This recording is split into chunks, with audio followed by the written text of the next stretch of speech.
Pro Football Weekly checks in every week with our fantasy expert, William Del Pilar. We call it Del Pilar's Digest. And William, this week we're talking trades. As you look at the rest of the season and into the playoffs, who some of the guys you might want to acquire are. First up, Cam Newton, one of the most talked about players in the NFL and in fantasy football. What do you do with Cam? The problem with Cam is if you have him and you only have one spot in your quarterback, you're losing points every week. So you have to sell him at this point in time. Go ahead and buy him. He has the Bucs in weeks 13 and 16. So if you can go ahead and buy him low, that's a great matchup to have.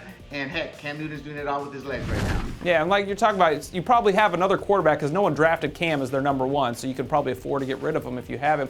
FELIX Jones has been injured the last few weeks. We've seen DeMarco Murray come on in that time. Is it time to either trade for or sell FELIX Jones? Well, FELIX Jones has a great schedule when he comes back from injury, but we all know DeMarco Murray's the one who's the number one back there. However, week 13 they have the Cardinals, week 14 the Giants, and week 15 the Bucs. If DeMarco Murray gets hurt, he is injury prone, FELIX Jones could do some damage. He's worth buying low on right now.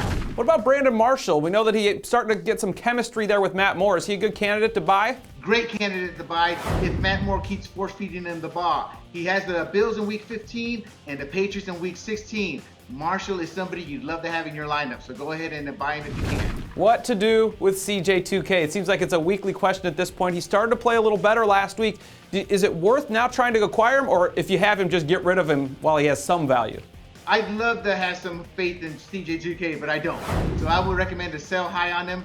3 weeks ago, he had no value. After this past week, he has some value. Take what you can for him. Sell him on the fact that he has an easier schedule upcoming. It's just tough knowing you wasted such a high draft pick on him to get rid of him at this point. We appreciate you joining us, William, for the best fantasy football information around. Check us out at ProFootballWeekly.com.